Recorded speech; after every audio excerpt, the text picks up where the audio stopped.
Don't forget to check out the Social Oddities on Facebook, Twitter, and Instagram. T-shirts are now available to all our podcast fans. They're available in a variety of different colours and also in different sizes. Keep in contact, follow, like, and share. Let all your friends know to listen to the Social Oddities Podcast. It's the Social Oddities Podcast, coming at you from 5 parts of the UK, all for one reason: the amazing world of wrestling. I've never seen a crowd so fired up, JR. They know what's coming next. They can't wait to get started, and neither can I. Hi guys, and welcome to episode 19 of the Social Oddities Podcast. I'm Steve, and tonight there's Kev. Hello. And we're joined by our guest host, Nathan. Hello, everyone. Welcome, Nathan. Good to see you on board today. Thank you very much. All the way from the valleys. Yep. You've made the long journey to your Skype phone today to join us. I have indeed. Good stuff. Well, we're going to be covering quite a few topics in the podcast this week, some of which you will all be aware of, but we're going to kick things off and have a little look at our review of Great Balls of Fire this past Sunday. So to kick things off with Kev, have you got anything that springs to mind on particular matches that were a highlight for you? Honestly, the main event, I really, really enjoyed it. Yes, it was a short match again. Yeah. But Samoa Joe took it to Brock Lesnar, and I enjoyed the fact that Brock allowed him to take it to him. Well, yeah, I think Brock's known for not particularly selling well if he doesn't really like the way things are going. You saw the way he acted with Goldberg in the run-up to WrestleMania, and obviously the WrestleMania itself. If he works well with someone and he respects someone, he lets a lot more go in the ring, and I think we saw that last week. Yeah, definitely did. What about yourself, Nate? Did you enjoy that one? Yeah, it was good. Really, the way they kind of finished it was if Lesnar got a bit lucky with it. You know, he just happened to be able to pull his move out of nowhere, and then just got the pinfall from it. So it made Joe look really strong. It made him hopefully a viable contender for SummerSlam as well, because you can kind of say that he dominated the match and had the better of Lesnar. And yeah, it was good for both competitors, really. So it was a satisfying finish to that. Are we thinking that's going to be the match for SummerSlam? I'm thinking it might be after Raw. Maybe it might be a fatal 4-way, but we have to see how it goes, really. I think they're going to save Reigns and Lesnar for Mania. Yeah, you'd assume that Lesnar's going to be dropping the title pretty much soon, because obviously the way he's holding it is not really giving it much prestige. Is that going to be Joe's long run all the way up to WrestleMania, or do you think maybe someone else might come into the title picture? I think they're going to keep it on Lesnar, see? I think they really want to build to this big Roman Reigns and Brock Lesnar match at Mania. Are you, Kev? See, I've got to agree with Nathan, but I've got to disagree as well, because I honestly think they are going to take it off Lesnar, but they're not going to actually take it off Lesnar. It's going to be in a fatal 4-way. He doesn't get pinned. He's still strong. He's still the hero, looking good at the end of it, sort of thing. Has Lesnar somehow he didn't actually lose? Is Lesnar a turn face? And have I missed something completely? He kind of drifts in between, doesn't he? He's not really defined. I think if you put him up against The Undertaker, he'll get booed. You put him up against Roman Reigns, he's going to get cheered. I think it's who he's fighting, where both him and Samoa Joe are heels, but they're both fan favourite heels. So it works out, who do you cheer for? We don't care, we're just going to get a bloody good match. What I've been impressed with in the run-up to this, though, is Lesnar's been kind of speaking a bit more, hasn't he? He's kind of... Well, Heyman's kind of taking a back seat, really, more than anything, and it's quite refreshing to see him do that. Yeah, definitely. Well, he does rely on Heyman an awful lot, and he has done for a number of years.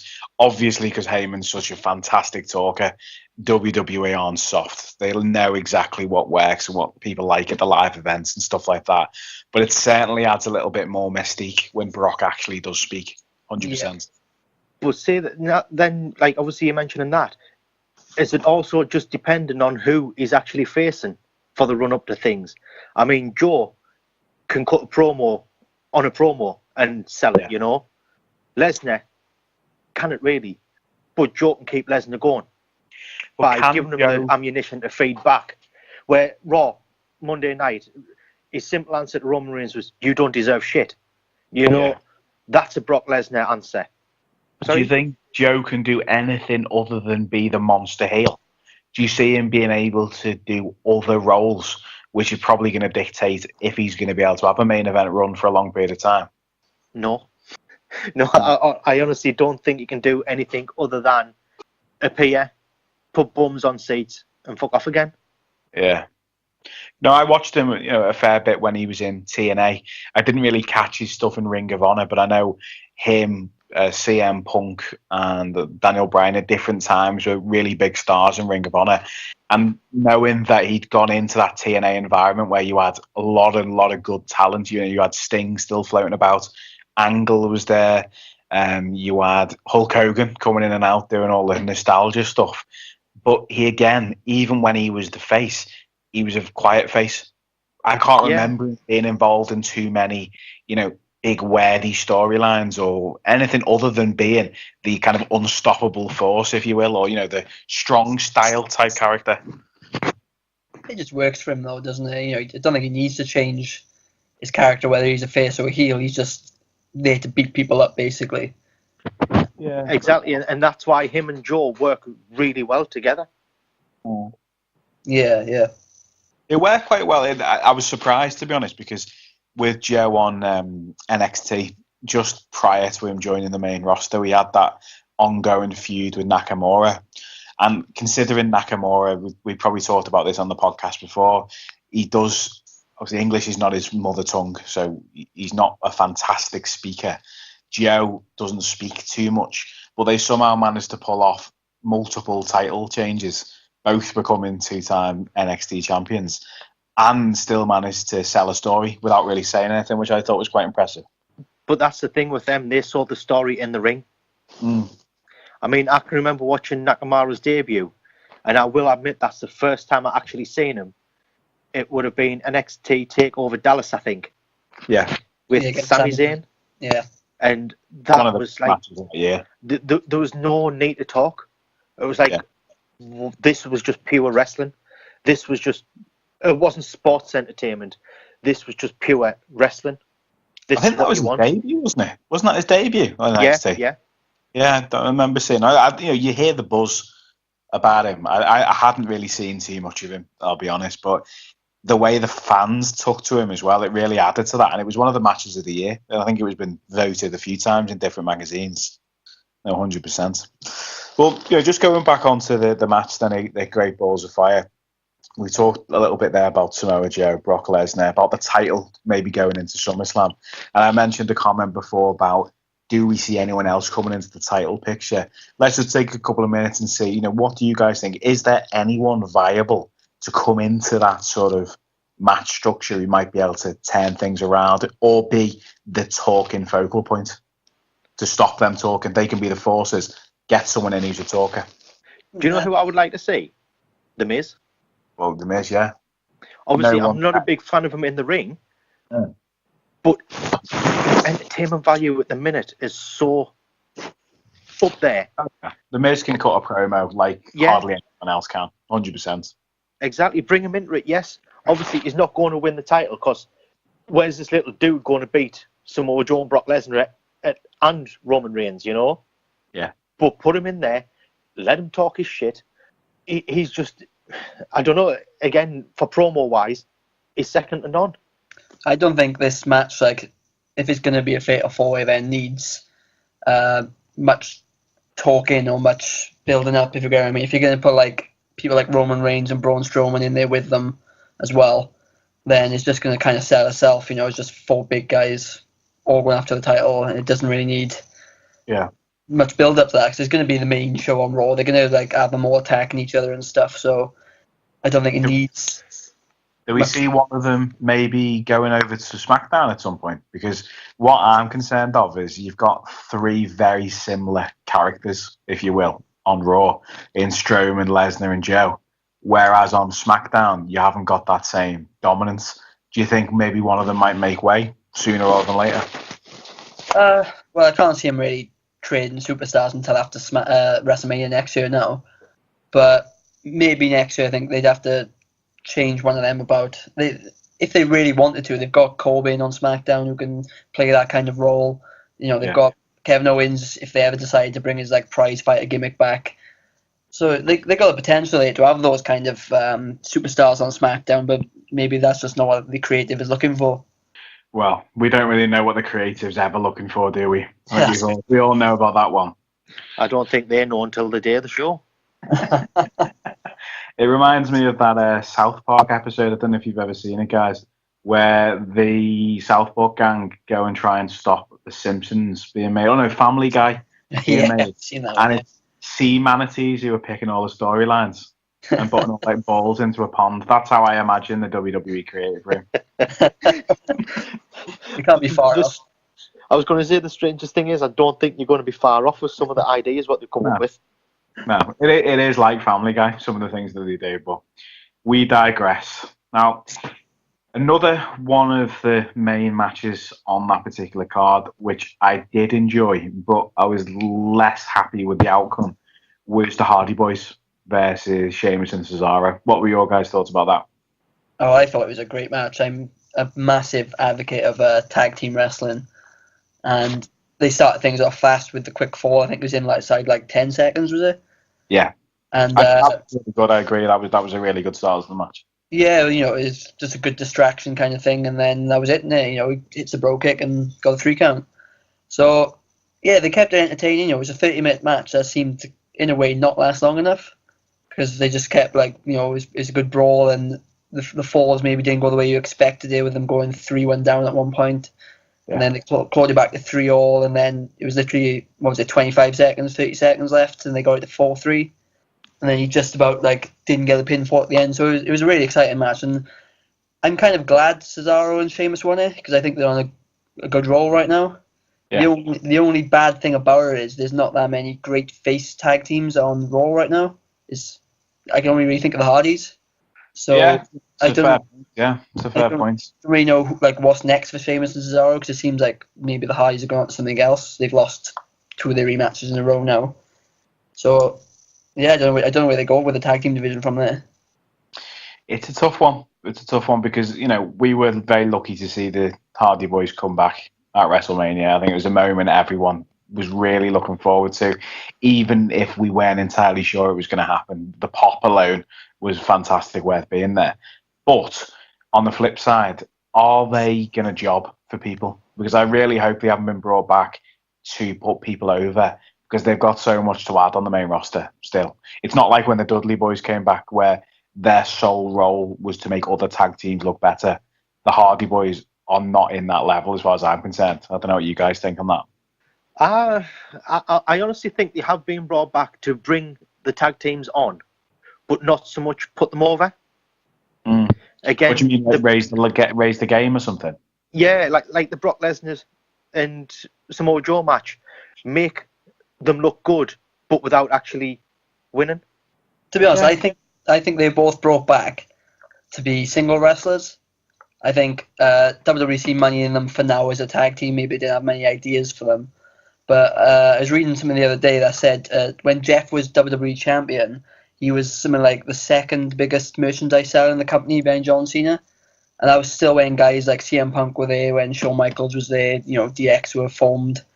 So he was making some serious big merch money, Jeff Hardy was. And same as Matt, I think they're hoping to use his broken gimmick and get him just as over. So I think they were brought back to eventually become single stars, and they can hopefully launch something successful with them. But yeah, for now, maybe they are there to just put over other tag teams and make them look stronger. But yeah, I don't know where they really go from here. Well, the whole broken gimmick, I really don't understand why Global Force Wrestling are holding on to this kind of desire to hold them back, is what it kind of comes across. There's lots of back and throw on Twitter. You see Matt Hardy. Look at their heavyweight champion. Come on, that answers the question for Global Force. Very true, Kev. Very true. But what I'm thinking is WWE, multi-billion-dollar company, revenues through the ceiling, probably 10 times the size of Global Force Wrestling. commonplace in America, lawsuits. WWE are taken to court on a probably monthly basis by various different people, companies, whatever it might be over the last couple of years. Why don't they just say, don't care, let's just run with it? Live TV, what's stopping them? Or are they that concerned by someone who certainly hasn't got enough money to fight a legal case against WWE on the face value? Well, I honestly think the Hardys started this before they went back to WWE. So it's obviously their case to fight. Do you think they just don't want to get involved, WWE? Yeah, I honestly think all over a gimmick what will sell merch, but they're not too high on. It's sort of like, yeah, whatever, deal with it. If you get it, we'll run with it. If you don't, well, we love the Hardy Boys. So it's one of them. It's like, if we get it, great. If we don't. Other than knowing about the broken gimmick, I wasn't particularly much of a watcher during their time in TNA. And I know they did it with Ring of Honor and a few bits and bobs. I don't know what you guys did.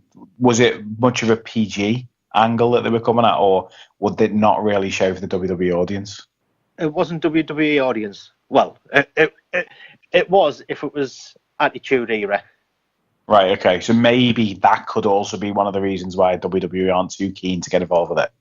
Exactly. If you can go onto YouTube and find the, what was it?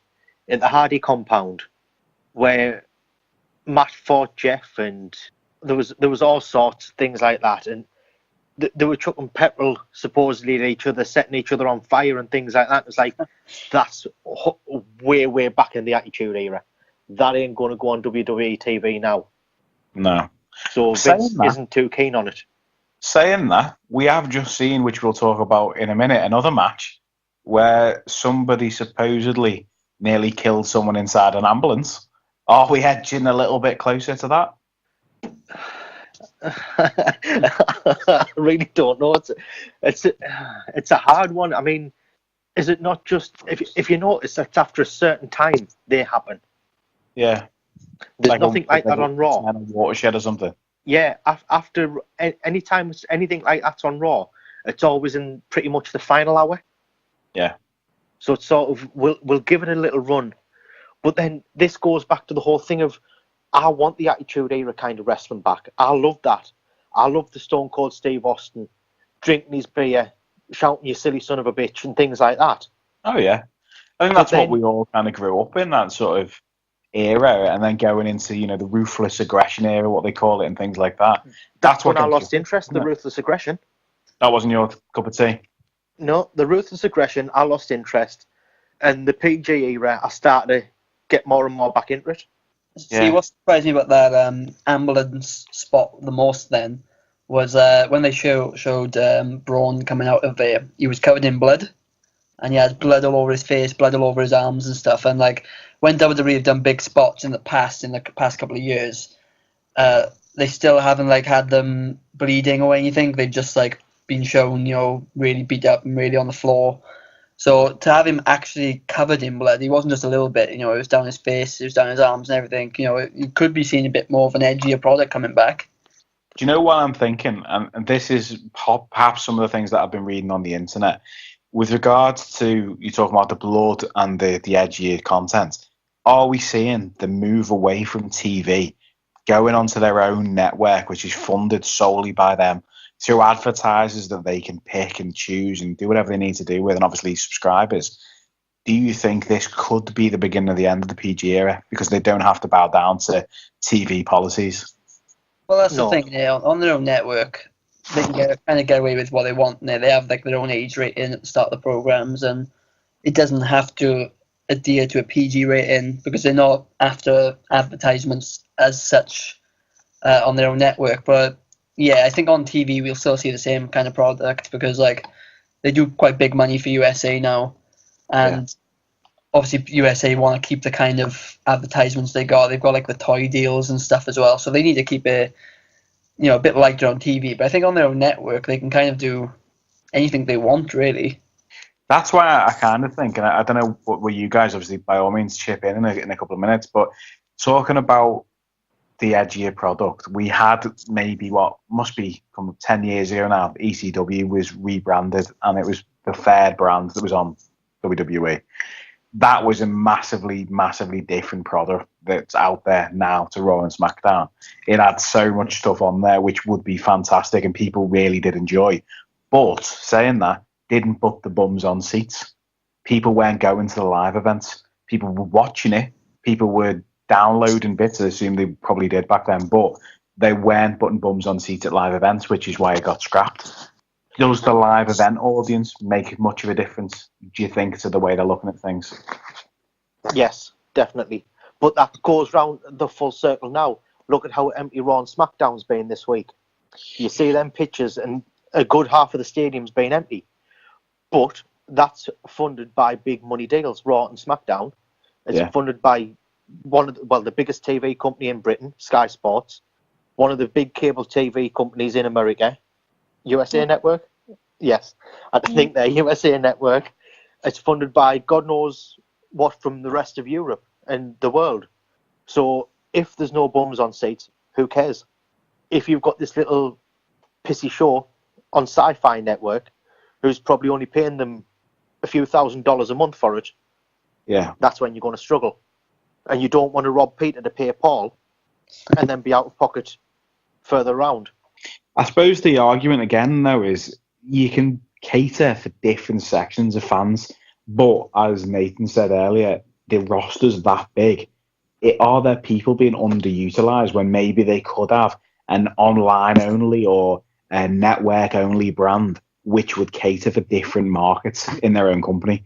For example, you've got Raw, which could be the flagship, which it will always be the flagship TV program. However, SmackDown does in the ratings, which will be the fuel for everything they need to do as a business, sell toys, get your KFC deals and whatever they do on the different programs, but then have something else with the edgier product to get the other people who've previously been fans back watching the product. Because you look at, viewing figures. Viewing figures are absolutely going down the pan, but money's going up.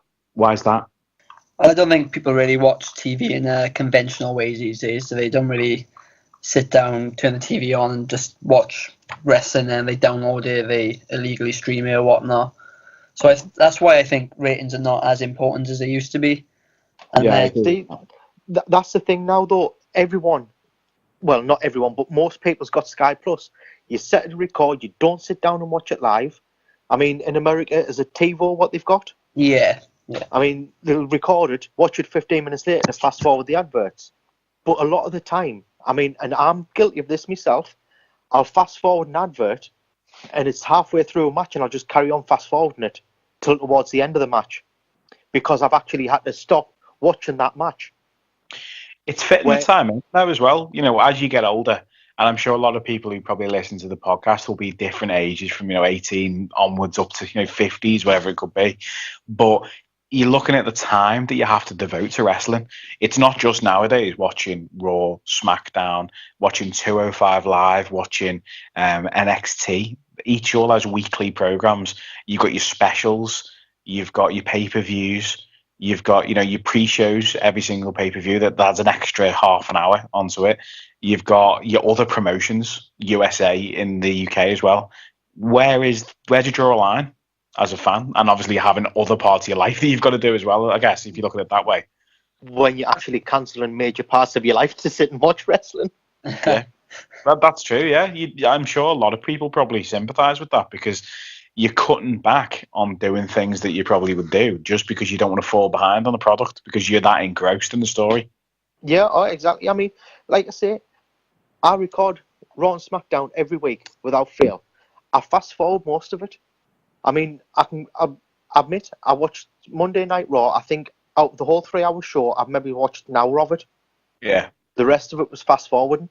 Yeah, since I watched all the shows today. Like, I hadn't seen Great Balls of Fire till this morning. And then I had to watch Raw and SmackDown. I kind of did the same flick through it. I didn't really watch that much of the matches unless I was like kind of a big fan of who was in the ring. But do you agree with me though? If the match gets stopped halfway through for an advert, that's why you carry on fast forwarding it, because you've lost your interest in the match. I do a bit, but maybe not to that extent, kind of thing. I still, it depends who the match is, if you get what I mean. If it's, I don't know, Kurt Hawkins versus someone, then I'm not going to care.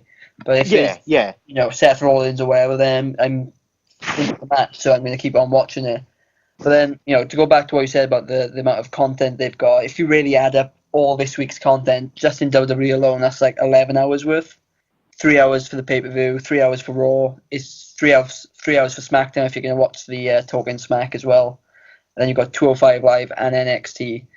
That's a lot of content for one person to watch in a week, not including other companies and other broadcasts you could watch then. Yeah, it's scary. It's a scary amount of TV. You don't realise how much you actually devote your weekly schedule to this. And that's why I think people are so vocal when they don't like things going the way they are, because you're spending that much time. People are putting out there, this is what we do like, this is what we don't like. And WWE just does their own thing. And I know we've had various guests on who've talked about it from a wrestling point of view. And they have, I think probably 90% of the people we've spoken to have all said they're just happy WWE does its own thing and they always get it right in the end. But is that the right way to look at it? Should they get it right in the end, or should they listen to the fans? But then if you take like the look of Roman Reigns, for instance, he's the big thing in the Shield. Everybody loved him.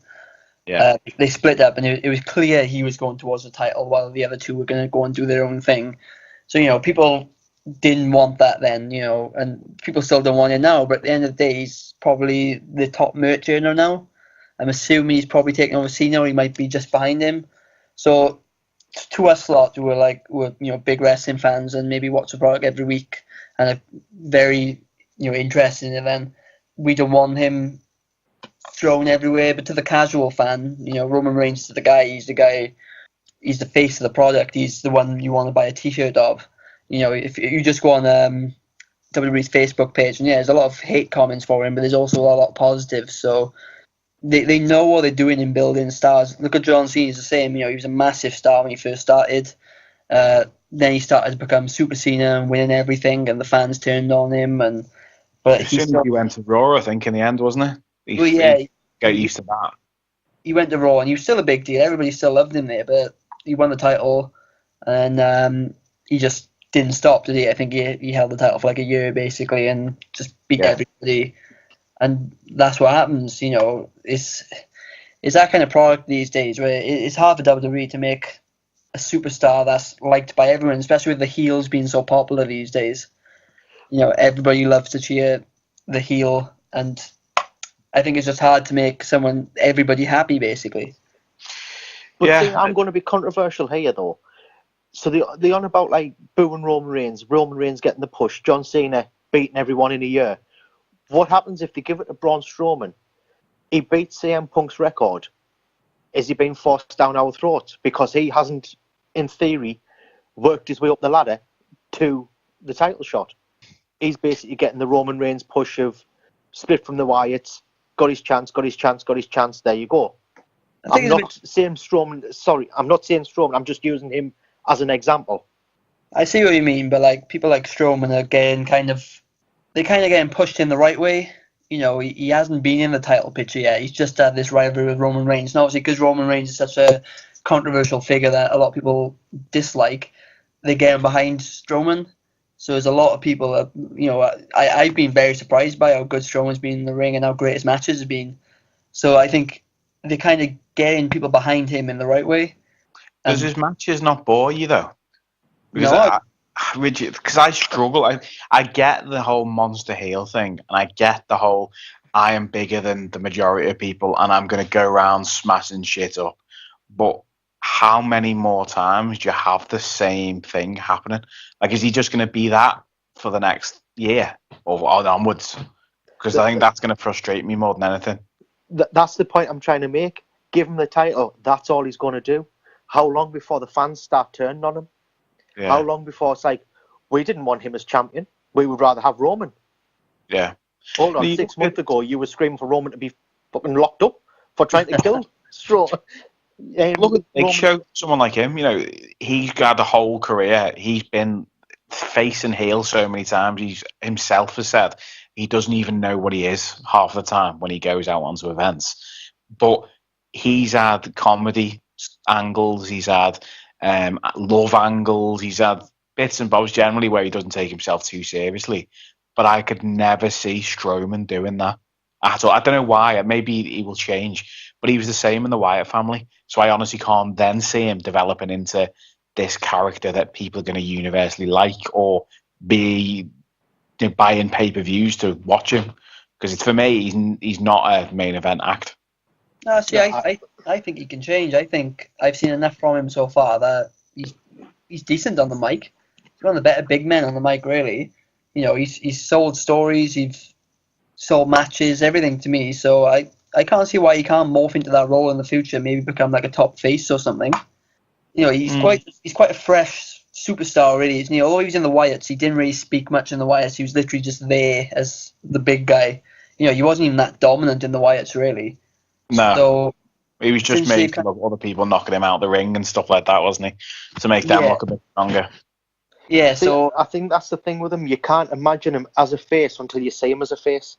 Yeah. You can just imagine him as a heel because you look at him and think heel. But I wouldn't even say he's a heel now. He's a similar one. He's kind of his own character. You know, people don't really boo him. Yeah, he's a bit of a tweener, isn't he? Yeah. Okay, well, I think we can probably skip talking about the Reigns-Strowman match because we've kind of gone on about them and their characters and stuff like that. Other than obvious, he nearly killed him, in inverted commas. Do we see any sort of fallout from that in the coming weeks, or is that just going to be brushed under the carpet, do you think? I'm predicting Strowman interferes in the number one contenders match next week, setting up Fatal 4-Way. I agree with you there. Only thing is, I have heard Finn is going to be in contention as well. Oh, that's interesting. They don't seem to be really doing much with Finn Balor at the moment. He seems to be kind of lost in limbo. Yeah, that's the thing. What's a letdown? I mean, there's another guy with great potential when they pulled him up from NXT. Although he was one of the older guys from NXT, they put the title straight on him. He got injured, and it's sort of like there's been no. Obviously, they kind of give him the title straight back when he comes back from injury, but it's sort of like push him up there, put him in a couple of decent matches. It's like, no, you just go there, go do whatever. We'll see you next week, sort of thing. Yeah. It's a tough one with Balor because whether or not he still feels comfortable in his own skin with what happened with his injury, whether or not they're just kind of pacing him to see how it hangs. Maybe there's something more serious or more sinister that we don't really know about. But I'm certain that they're not going to be putting in a match with someone like Braun Strowman if he is still hurting even one bit, because that's just obviously career suicide. Oh, definitely. But oh well. Right. So we talked about Reigns and Strowman's match. The only other match of particular interest for me, by all means, if any of you guys want to chip in with anything, was probably the women's match, which, again, we talk about the pros and we talk about the cons. For me, this was a massive con for the whole show. And I'll explain why. I like women's wrestling. I think the last 2 years have really been defining in what women are seen as in WWE. They're not just sex symbols. They're not just valets. They're not managers. They're actually come out, do a job. People cheer them. People buy the merch. And ultimately, they're doing what the men can do, exactly the same. You look at what it was like the other day. Sasha Banks goes several weeks ago from getting beat by Alicia Fox twice to being in the title picture, and they botched the end again. I'm fed up with WWE botching endings to women's matches. Do you not think that's been done on purpose, though? Because they are getting so much momentum, so many compliments, so much talked about. And it's like, well, we're going to have to pull them back a peg or two here. They kind of be outshining the big boys. I hope not. I really hope not, because you've got people there, and obviously women, who are good at what they do. You know, some of them are probably better than most of the male competitors in terms of wrestling ability. They're drawing crowds. They're drawing fans. They're selling things. They're getting there. Obviously, we'll talk about it a little bit later. The women have got their own tournament in WWE. What more do they physically have to do without having to have like 5-minute matches, 10-minute matches with bad endings? You only have to look back at a couple of weeks ago. You have, you know, it was Ellsworth, what he did with the ladder. Yeah. Again, what he kind of did on SmackDown the week later, the way he was trying to interfere and he did bits and bobs, it just ruins it for me. I don't know what you guys think. My big thing with the women's division on both shows at the moment is it seems as if they're trying to get all the women involved all the time. Yeah, that's the only thing I can think of in memory that I can think of in memory recently between just two single women has been Sasha Banks and Charlotte. Otherwise, they've all been like multi-women matches, and what was it, Fatal 4-Way at WrestleMania, wasn't it? And then there was a 6-way, and it's like, I don't know. I think a lot of people are complaining about the way they're using the women, so they feel like they've got to use all of them all the time. Because I had a big problem at WrestleMania with them. If you remember, the SmackDown Women's Title match was supposed to be on the pre-show, and then there was a big online ruckus over it, so they moved up to the main card. And they still give them shit time on it. Yeah, but it was never going to be a good match, just to be honest with you. I can never see that being any good at all. And because people complained, the Intercontinental title, a title with huge prestige, been around for years, was then put on the pre-show instead. And for me, sometimes, I don't want to say they should settle with the way it is at the moment, but like, women are in a good place in wrestling. They're in a better place than they've ever been before. And I just think that, I don't know, some people want a bit too much from it. Like, they want, I don't know if you realise, but like every other week now is the first time ever women's match. And, just put them in one-on-one matches, just put them on one-on-one feuds. That's what we all want to see from them. We don't want to see these multi-women matches all the time where multiple people are getting involved. Yeah, you want to see good wrestling from them. Yeah, that's exactly what they're there to do. They're not there to go and do the bra and panties matches or the Playboy bunny matches. Yeah, well, you're saying about the singles matches. I think everyone enjoyed, for its time at least anyway, Charlotte and Sasha Banks, until it got, again, a little bit too samey. They massively rushed their whole feud. But I also quite liked, I think it was before WrestleMania, pretty certain, where it was Natalya versus Nikki Bella. I thought that was quite a good singles women's storyline as well. How they dragged that out for a couple of months, but it didn't really detract from things. It was just adding on to the show. It doesn't have to be a main event feud. It can just be something in the background that people are watching every week as well. Yeah, because I remember a couple of months ago, I think it was before Mania as well, a SmackDown pay-per-view had 3 women's single matches on it. Yeah. And, that was great to see. It was multiple rivalries between, just two superstars fighting each other. It wasn't, when was the last time SmackDown had a one-on-one match? I don't think. Oh, they had the Naomi and Lana match, and they had the Money in the Bank. But, Lana's not exactly... That definitely doesn't count, so you're fine. Yeah, exactly. So I don't think Naomi's defended her title against anyone else since WrestleMania. It's just been in multiple matches. I think you're right. I can't remember. If someone will probably call us out, but I definitely can't remember that being anything that's happening. Talking just while we're on women's wrestling, talking about Lana, does anyone think that WWE have kind of sold her a little bit short?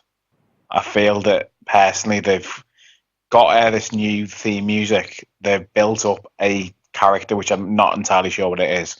She's not got a bad finisher, but they have her to lose in like a matter of minutes. Just seems like an absolute waste to me. Yeah, well, to have Naomi kick out of the finisher 3 times now, I think. Yeah. Doesn't really put her in good stead with it, really. No. It does look pretty vicious, though. Yeah, that's what I mean. Is, when she first pulled her out on SmackDown, when she attacked Naomi, I think everyone was like, oh, what a move, like, look at that. But, yeah, they've kind of ruined that off the bat, and they're doing something with her with Tamina at the moment, so I'm kind of interested to see where that goes, to be honest. But, she's still kind of training, kind of learning. Maybe they pushed her onto SmackDown too soon. But I was just going to say, personally, I think she would have been better working with Natalya or Charlotte first. Yeah, with someone with great in-ring experience to sort of bring them on. Yeah, either of them. Like, and even someone like Becky Lynch and stuff like that. People who've like for the last couple of years, I've seen Natalya more so. She's been around for obviously a very long time at a very high level of what she does. You need that experience to develop as a character. There's no point putting you against, like, with all fairness to Naomi, she's a fantastic athlete. She's very, very flexible. She has good moves. I enjoy watching her matches. Getting a bit bored of the whole neon thing, to be honest, and I definitely don't like the belt, but I'll mention that. No, I don't like the belt. That's. But when you look at it, she is, in all intents and purposes, still a very, very new wrestler. She had a WrestleMania moment more than other women who've been around a hell of a lot longer than her. She used to be a funkadactyl. She's a dancer, but she's being billed as the main wrestler, where you've got someone like Lana, who's not dissimilar background, but gets hung out to dry. I just find it a little bit harsh the way they've kind of done that to her. No, I've always been quite a fan of Naomi, to be honest. She's one of the most athletic women. Oh, she's one of the most athletic, yeah, 100%. Yeah, I've always quite enjoyed her matches, so I thought, in a way, it was about time she was put into the title picture, because she kind of always had nothing. She had like single matches. I can never really remember having any rivalries or any stories kind of going forward. So I was quite happy when she was put into the title picture. I don't think her reign has been great, but that's once again because she hasn't been given anyone to work with. She's had the problem in the last pay-per-view. They had a Money in the Bank match. So she couldn't have been involved in that really. Now this pay-per-view, they're having a 5-women elimination match, and they determine the one contender. So it kind of just leaves her out again. So I think that's the biggest problem with Naomi at the moment, that she's not being given anyone to have this rivalry with. Or, I'm not a massive fan of her promos. Doesn't she say something like "scratch that" or something? I don't know. But she's doing pretty good, I think. As I say, I just want to see her have a big rivalry going forward. Who do you see that against? I'm thinking Charlotte, but I really don't know. Well, the 2 matches that she had with Charlotte, which were a couple of months ago now, where Charlotte, I think, beat her in a non-title match, if memory serves me right. And then there was a title match, and it was the whole thing of that welcoming committee that interrupted it. That wasn't great, but she did a really good job. The only issue being she got criticised quite a bit for no selling. So whether or not she's still developing that part of herself, I don't know. But that's a big thing as well, I guess. Selling other wrestlers' moves and making them look good too. Yeah, I see what you mean there. I remember those matches. They were okay, I thought. But yeah, I think that's a big thing in wrestling at the moment, though. There's not a great deal of selling going on. You watch the whole storytelling part of it. Yeah, just watch the independent scene, and you'll just see guys like smacking each other in the face and just looking at each other. And I know WWE doesn't really work that way. They generally are quite good at selling each other's moves and putting other people over and stuff. But yeah, I'd like to see them get another match, though, just to see what they can get without like a DQ finish or whatever. Yeah, no, definitely. I think it needs to come to a head, and I'm sure they'll build up to that in the future, because Charlotte, as far as I'm concerned, is the best women's wrestler that they have on the roster, future Hall of Famer. So she's going to be a multiple champion by the time she's finished with it, definitely. She's like a 10-time champ already, isn't she? I don't know. What was it on Raw? Should she win it? Nah, I think it's 4. Yeah, she's 4-time champ. Yeah, so she can't. Well, yeah, if she builds the SmackDown one eventually, then going back to Raw, she's bound to be getting possibly at least 10 championships before she retires. Yeah. Have we? Do we know that? Do we know what the thing might be in terms of women's championships? Do we know who might be the record holder? Is it? Yeah, I think it's Trish Stratus, I believe. She got six world championships, I think. So that's pretty good. I was saying that, I suppose the era Trish was in as well, there wasn't as much actual wrestler competition. There was a lot of very nice looking ladies who would go out as wrestlers and did a decent job, but nowhere near the standard of now, I'd say, that she was up against. Yeah, no, definitely. They got the best female roster they've ever had, no doubt about that. There was some good ones back when Trish and Lita were about. There was Jacqueline, Ivory, Molly Holly. So there's some good wrestlers, but in terms of depth, they've got the best roster they've ever had, in my opinion. Yeah, the whole thing of having the developmental system as well now is just really coming through, showing how you can develop wrestlers, and it's not necessarily just about having someone who can come in from another promotion or come in straight onto the TV. Showing them how it works, it seems to be fairly invaluable as well. Oh yeah, NXT is it's done brilliant for WWE, in my opinion. They're preparing wrestlers now for when they are in front of these audiences. They're getting to test their characters a long time before they make their global debut, shall we say then. So it's doing wonders for them. And you look at the talent they pulled up from NXT, the entire women's division is from there practically. The most reigns was Trish Stratus with 7. 7 wasn't far off. 7's impressive as well. Surely that'll be broken by Charlotte, though. Sure. Well, with the whole Ric Flair thing as well, irrespective of how good she is, they're bound to make her the most, title-held women or something like that. I'm sure they would. That is taking it, though, from 1956 to 2010. So I don't know what these new ones will be classed as. That's the only thing, because the Women's Championship ended then, didn't it? When Mickie James come in, though, that they did kind of allude that she was a 3-time champion. So they're not shying away too much from that, I don't think.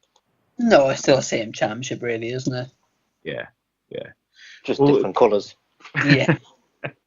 As long as they don't have any more butterflies, I think we're all good on that front. Fucking idiot's that. Well, on the whole thing of Great Balls of Fire, before we wrap that part of things up, is there any other matches that you think are worth talking about, or anything of note that jumps out that we don't think we've touched on there? Bray Wyatt got a win. Yeah, Bray Wyatt and Seth Rollins. That's a surprise. I enjoyed that match. Yeah, it was good. Bit of a curveball as well, because I think we all know that Wyatt seems to be the fall guy for the majority of WWE pay-per-views. Put on a good match, but put the other person over. Yeah, he's all character and very good in the ring, but seems to be that the other person always comes out on top and he gets the loss. And it then still doesn't seem to affect him, which is good, but not good for long-term career prospects. Yeah, but then, means we're going to be going on to Raw as well. They obviously had their rematch on Raw, Wyatt and Rollins, and then he went over clean again. So maybe they're trying to build Bray for something. Maybe they're trying to give him, a couple of big notable wins and really build his character again. Because, SmackDown did a great job. He's had a really good year, actually, Bray Wyatt. At the end of last year, he became the tag team champions. Then he had that big story with Randy Orton. He became the WWE champion. Now he's got a couple of big wins over Seth Rollins. So, maybe they're starting to finally invest in Bray Wyatt. It's about time, because the fans love him. That's the thing. Yeah, they do.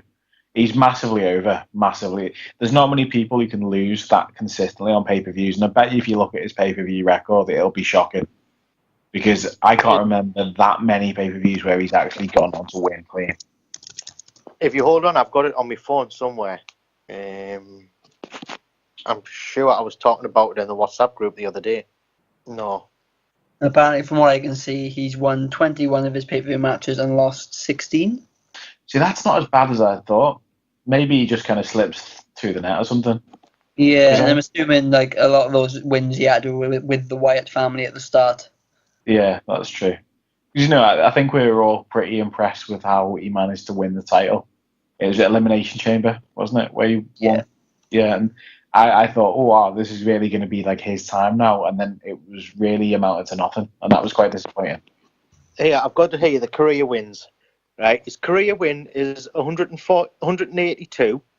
His career loss is 424 with 10 draws. See, that's a lot more than 424 defeats to 180 something wins.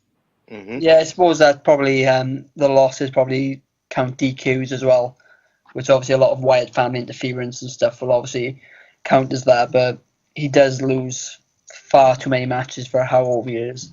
I will say that. Does that include Husky Harris? Yeah, I think it does. I wonder if he ever thinks about Husky Harris and ever thinks, whatever happened to that man? He went down the drain like his career, didn't he? Yeah, sounds about right. Okay, well, we've touched on Great Balls of Fire. Let's have a chat about Raw and let's combine it with SmackDown. Let's talk about some key bits and bobs that we enjoyed. So what about yourself, Nathan? Raw, I very much enjoyed Raw this week. Kind of big things for me were obviously the Seth Rollins and Bray Wyatt match was really good. And once again, it's good to see Bray go over clean. Something else I enjoyed on there was not only the Hardys promo, but they got attacked by two teams, which makes, I know they got the thing that they'd injured from the night before and stuff, but then it makes it, well, it's got two potential rivalries, but they're in Gallows and Anderson and the Revival, so. Oh yeah, I did see they got attacked by Cody Rhodes' favourite team. That's very true, yeah. But no, Raw was good. We're finally going to find out that Kurt Angle mystery next week. Whatever it is. which, if you pay attention to social media, it could be anything and everything. There's a lot of theories going about, I'll give you that. Do we think that maybe we find out that Kurt Angle has actually never been GM of Raw and he just wakes up one day in some sort of weird segment? Oh, fuck off. They're not doing a Crossroads on it, are they? He's actually back in Global Force and he doesn't actually realise what's happened over the last 3 or 4 months. There's so much rumours going around. There's Dixie Carter, but Chad Gable, Stephanie. You know, it's quite refreshing actually to have a big storyline where I literally don't know what's gonna happen. It's the whole Corey Graves things that gets me as well, like the text messages and how he's involved. And also we'll go on in a second as well, just to talk about Enzo and Big Cass, about how he was involved in that as well. I don't get it. Like, I understand that we've probably not had a good commentator segment for a while, where we're having commentators and ring announcers involved in anything really meaningful storyline-wise.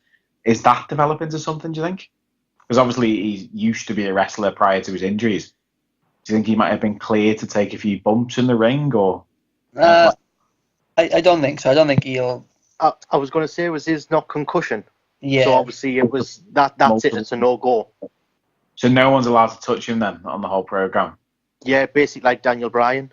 Because it's head, you cannot touch them. So that's a shame, because I think he would have been... Because he's fun. I really do like Corey Graves. I think he adds so much to the show. And it's hard to imagine now Raw without him being on there. I think he's one of the best colour commentators they've had for quite some time. Oh, yeah. He's definitely improved it, tenfold. He's the best heel commentator since the King back in the Attitude Era. The one-liners he comes up with are actually funny, which is refreshing considering you've had a bad King for a long time, and JBL. So he brings a lot to the product. I think the reason they go in down this line of he knows everything is because he's obviously kind of a big deal on the network and he presents a lot of shows. He's does a lot of interviews and stuff. So I think that's why they're setting him up in that kind of role. But yeah, maybe I prefer he wasn't really involved other than being a commentator. Yeah, what do we think about Booker T? I've been enjoying Booker T. I do not want David Otunga to come back. I've always enjoyed Booker T's commentary. I've always been... He makes a lot of mistakes, though. He does, but not as many as Michael. No, admittedly, yeah, that's true. He's one person who, if I could kick in the balls, I would. He hasn't got over, has it, Cole? He hasn't, since he had that heel run as, heel commentator, no one in the right mind likes him. And I don't think he'll ever be liked by the WWE fans. I think the problem with Michael Cole is that I think he's got a really tough job. I think he's got to handle so much of the WWE business side, if you get what I mean. So he's got to do the advertisements here, and he's got to stay impartial. He's not really allowed to say anything about either superstar. So I think he's got a bit of a tough role. Because when he did the UK tournament commentary, he was fantastic. You could tell he was just a fan calling wrestling matches. So I think the problem is that because he's on Raw and he's got so many other responsibilities to handle, it just maybe takes away from his actual play-by-play calling then. Yeah, the same why he makes so many mistakes. But you don't know what Vince is saying to him through the headset and stuff. Maybe it gets him all muddled up and stuff. You don't really know. They can be pretty brutal, apparently, can't they? The producers on WWE. Yeah, that's why Mick Foley quit about that all the years ago, innit? Because they were just feeding so much into his head that you had to say this, you had to say that, you had to convey it in this way. So I think that Mick Foley said it just became too much for him. Has anyone here, going a little bit off topic of Raw, but kind of on this subject, has anyone read the Justin Roberts book, the former WWE ring announcer? No, I want to get a hold of it to read. About yourself, Nathan, have you seen it or read it? No, I haven't read it, no. Right, well, both yourselves and anyone who's out there listening couldn't recommend it more. It's a completely different type of wrestling book. And if you read wrestling books, I read probably any book that's ever been produced by wrestlers or even WWE ones that are pretty biased. But it's very, very interesting to see it from a different aspect. He's very critical about various aspects of WWE and how the shows are produced and how the ring announcers are out there sometimes don't know who's coming through the curtain, and they have to just remember everything and do all sorts of stuff before you make a remember, because it adds a different aspect to things that you probably don't even realise. The thing with it is, though, Justin Roberts is a cock. Do you not like him? No, not at all. Not at all. I don't know if I've ever seen someone who've left a company be so bitter about it. Yeah, it does. It does come across like that. But the sad thing is, he was so much of a fan that it's kind of probably destroyed him. That's what I would say, anyway. Yeah. So, is that not a problem when you're too much of a fan and you get a job in that business? Yeah. It spoils it for you. I mean, I would absolutely love to work for the WWE, but would that not spoil my fun of being a wrestling fan? Yeah, possibly. Well, different aspects of his book go into things like when he was trying to get a job with WWE, he was like sending him tapes of himself every couple of weeks and stuff like that until he got noticed, and eventually he got tryouts, and he then got, over periods of time, got to be lead announcers and things like that, but kind of put out there that he was getting screwed over at all different points, and how there was a lot of the background bullying, I suppose that's kind of what's touched on. And there's a few, I know last year particularly, lots of stuff came out about that, and there hasn't been too much more, but it's a bit of it will be a difficult environment to both work and kind of live in, I guess. Yeah. Well, what about the whole thing with one of my favourite segments, Goldust? What's your views on Goldust and his sudden take on becoming heel again for quite some time? Now, I'm a huge fan of Goldust. Great. I have been since I first started watching wrestling, and I'll be honest, I didn't start watching wrestling until 98, 99, so I probably missed the best years of Goldust. But I've always just had a big kick of his character and seen him bring back this old gimmick. The vignettes that they've done every week have been really well done, and he's come across well. So something I like about it as well is that they're actually pushing an older superstar. You don't really see it very often. Everyone's always push the youth, but when you've got someone like Goldust who's brought so much to it in the past and he's been around for so long, it's kind of refreshing to see them give him another chance, give him another run. And he's good in the ring as well. Yeah. If anything, he's got better over the years. He's in really good shape now. And talking about books, I read Goldust's book and I thought it was quite short, but I thoroughly enjoyed it. And seeing kind of all the hardships he's been through in his life then, so seeing him come back on so strong and have another good run with the company is, really great to see for him. I honestly think the chemistry what him and R-Truth have got in the ring is really good, and that's what's making their matches outshine a lot of the up-and-coming stars as well. I mean, I agree with you on the promos, things like that. I mean, he's always been one of the best at it. Yeah, certainly his heel promos, and his heel promos are unreal. So since he's started embracing this whole gold thing back again, I think they've been some of the most enjoyable segments on Raw for me anyway in the last maybe month. Yeah, for me personally as well. Where does it leave R-Truth? Because he's been in limbo, I say, an awful lot in his WWE career.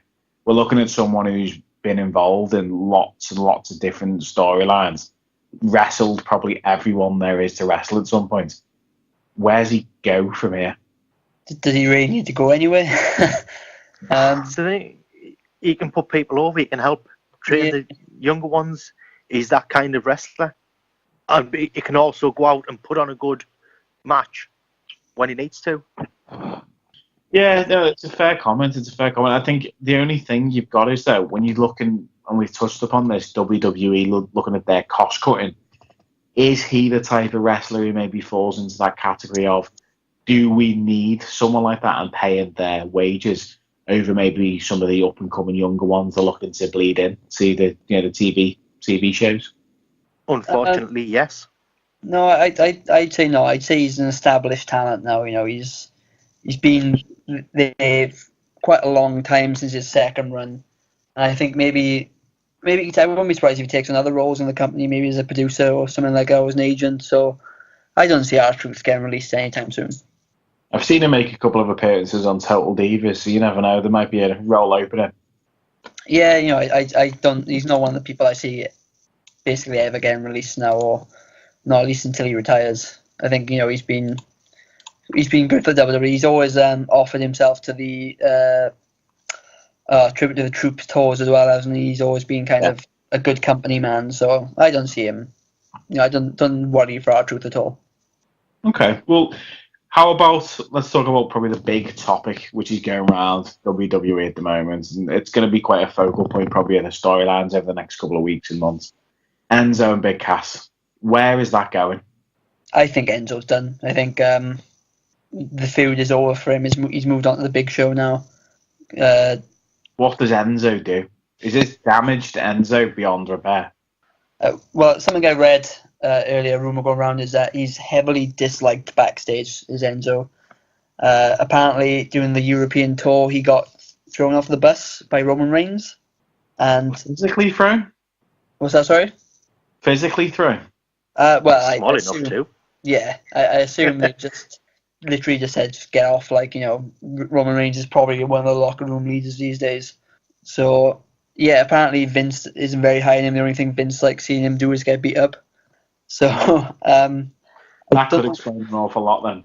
Yeah, I don't know what I see for Enzo. Maybe he could move down to the Cruiserweight division. I was just going to say, I think he'd be better off in 205. Yeah, because 205 hasn't really got, minus maybe Brian Kendrick, hasn't really got someone that's that good on the mic. So he could bring something different to the show. When do we think maybe 205 superstars are going to be coming up into the main kind of TV roster? And because I know we've had some crossovers, but when is it going to be the other way? Do you think that'll ever happen? No, I don't think so. Not for the foreseeable future. That's basically the main reason Austin Aries left, wasn't it? Yeah. Because he wanted to be something a bit more. But then I say that, if, with the run Neville's on at the moment, if he ever loses his title, I wouldn't be surprised to see him move up to like the Intercontinental title picture. But then they're trying, from what Triple H has made in comments before, they're trying to make 205 a third brand, a separate brand, a touring brand. So they probably like to keep their talent on there while they can. But 205 can't be doing that well at the moment, can they? No. No. Chris, one of the other podcast hosts, he is an avid watcher of 205 Live, but I don't know many people who watch it week in, week out. There can't be that many people. I can't remember the last time I watched it.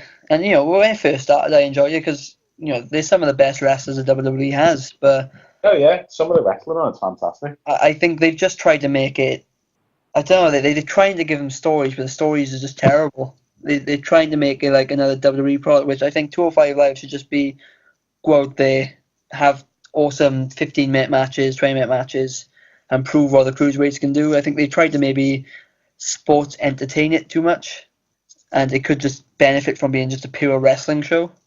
Because they've had them, you were talking before about mixing in through the other live shows. They had them on the British Championship show. That's right. Okay, didn't they as well? I wonder if that's a route that they're also maybe looking to go down. Maybe they could have them maybe as a joint venture in the future. But I just don't really think they have much fan support at the moment. You look at when you look at the crowds, a lot of people after SmackDown leave. If I was to personally go to a SmackDown show, I'd stay for that because I paid for it, and you get to see some top wrestlers. But the average fans, just the casual fans, just don't care about them, and they've got no reason to care about them because they get two terrible 10-minute segments on Raw with purple ropes, and that's it. There's not much story development. Austin Aries and Neville had a pretty decent rivalry, and they furthered that every week. But it just seems to be some sort of throwaway tag team match every week. What did we think about Aries going? That was a bit of a shock. Yeah, but once again, I've read that he wasn't very liked. He's quite arrogant, which I can kind of see from him. But then, Austin Aries has been a big deal in independent wrestling. He's been a big deal in TNA. So for him to be just left in the cruiserweight division was probably a bit of a disappointment to him, and he probably thought he could offer more, and they didn't want to give him that opportunity. So, I think it was probably a good thing for both sides. Yeah, because he obviously was doing really well on NXT for quite a short time. He had that horrific orbital bone injury, but then other than his feud with Neville when he was on a commentary, which I think he was fantastic on, I would have much preferred him to be a commentator, to be honest. I thought he was fantastic on commentary. Definitely. No, yeah, I can definitely see that as a long-term thing for him, if he ever decides he wishes to do that, obviously. Oh, well, I think once he retires from the ring, he's definitely got a future as a commentator. No doubt about that. He's quite refreshing to hear him in these matches. I personally enjoyed it when he put himself over quite a lot. But I can definitely see his future in commentary. But where he goes as a wrestler, I don't know. I think if I was Global Force, I think I'd snap him up straight away. Yeah, maybe he might see his future in Japan. He was obviously, fairly successful across the world. He's a well-known name. One of the few people WWE allowed to continue using their name as well. He can go anywhere. I think the future's fairly bright for him. Yeah, no doubt about it. He is a top wrestler, and yes, as you said, he's a well-known name. So I think even if he just did the independent circuit for a while, I'm sure he'd make quite a lot of money doing that. Yeah, definitely. We've touched on a few matches on Raw. How about SmackDown? What jumped out for both of you on SmackDown this week? My personal favourite moment of the week was probably Mike Kanellis, as they call him now, finally getting aggressive then. And, finally seeing him kind of snap on Sami Zayn and setting up that match for the next pay-per-view. Just because I haven't really known where they're going with that story so far. So it's just nice to see a bit of a turn in that. Yeah, it's a strange one having Sami Zayn involved in that as well. If you asked me to pick wrestlers that I think would be involved in that, I probably wouldn't have said Sami Zayn. But it'd be interesting to see where they can go with it. I think Sami Zayn is probably one of the best, in-ring wrestlers they have. Yeah, definitely. In the whole of WWE. So I think, they've shown it with like Shinsuke Nakamura coming in, and obviously Shinsuke is a great wrestler, but Sami was the guy to kind of introduce him to the world, and maybe they thought it's the same idea with this Mike. He's well known in the Indies and the Ring of Honor and stuff, so maybe they thought that Sami's the guy to show him to their world audience then.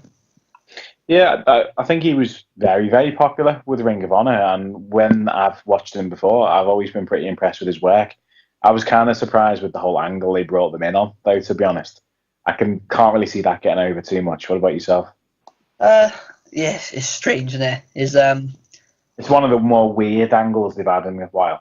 Yeah, but, I can't fault them for that. At least they're trying something different, but I think the best thing about it is, like, this week you've really seen that they showed a more aggressive side, especially. So, I'm intrigued to see where it goes in the future.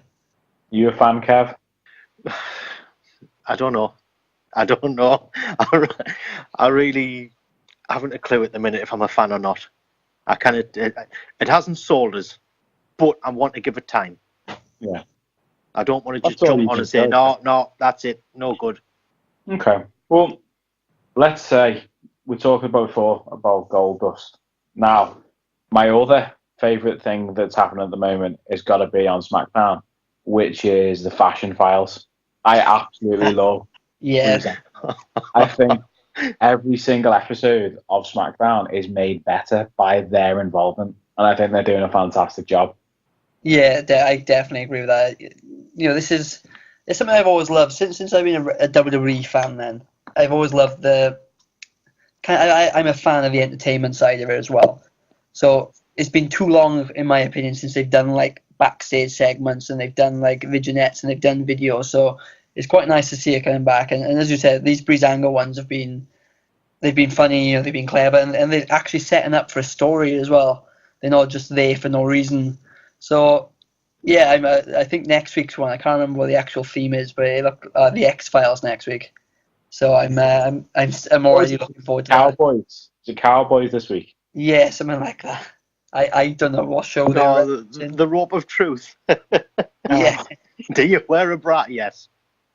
I loved it a couple of months ago where they were doing like different things, like the Windy Apple and stuff like that. I thought that was really clever. Where they were in different parts of the country and they kept calling it the something apple. Yeah, no, it's good to see them too as well, who were maybe underutilized for a long time, kind of shining on SmackDown, really. See, I honestly think you do need some sort of slapstick comedy like that at times, because it doesn't take the main focus away from what they're doing, but it gives you that little break. Like if you again go back to the Attitude Era, Austin with a beer truck, Kurt Angle with a milk truck. But they're the bits you remember. It's the silly slapstick stuff like that, like Chris Jericho over the list. You know, the things like that. It's like, that's what you want. It takes that little break from all seriousness. It takes that little break from wrestling, whether you like it or you don't like the match, what's just been on. But it gives you that, oh, really? Has he just said that? Has he just said about wearing a bra? You can't have seriousness all the time. It just doesn't work. It is like, we go across this all the time, and it's touched upon, probably every single wrestling fan has touched upon this ever. Wrestling and wrestlers, particularly WWE, is a soap opera in one way, shape, or form. It has pieces of everything that everybody likes. It has bits of programs that everyone watches on a day-to-day basis because of what makes it so successful for such a long period of time. Well, yeah, I think that's what brings in the casual audience too, which is obviously what the WWE wants. They want the diehard fans, but then the diehard fans are always going to watch wrestling. So kind of the comedy segments and just the different things you don't normally see in wrestling that they do obviously brings in a much broader audience. So yeah, stuff like that is just going to get over with anyone. You could have like someone who hates wrestling watch that and maybe get a laugh out of it and want to see where it goes next. So yes, different variations, different aspects of the show that all blend well together. Obviously going to make it a better show for everyone. Any other bits and bobs on SmackDown that spring to mind that you think will be interesting? AJ and John Cena. Yeah, they teased a little something, didn't they? Yeah, I mean, every time they've wrestled, they've put a good match on. But again, I've always said from day one, AJ can't put a bad match on, really. That match, Royal Rumble, AJ versus John Cena, where it was like ridiculously good. Like one of the matches, I think it was Royal Rumble. I thought that was amazing. I thought it was, but you put John Cena in a match with someone like AJ, it's going to be amazing. But then you think back over the time, John Cena's had matches with CM Punk. Both of them is fucking unreal. Yeah. That's Daniel Bryan, unreal. Rap. John Cena is one of the best workers in the history of professional wrestling. I agree. For someone who can go out, perform at the level that he's performed at for such a long period of time, to go and do all the other stuff that you have to be literally the face of the company. People think it's just go and wrestle, once, twice a week. He's working probably like 5-6 days a week for WWE. Well, that's the thing. How many times did he go to New York to present one of the shows, then fly off for SmackDown or Raw, then fly back to New York, and then fly for the Make-A-Wish in California, then Look fly at him back? He's going to be doing Raw and Smackdown for the foreseeable future, isn't he? According to like his recent promos that he's been saying about. Like some of them, you look at the shows, they're on different coasts sometimes, the different tours. Yeah. He's going to be clocking up the air miles, that's for sure.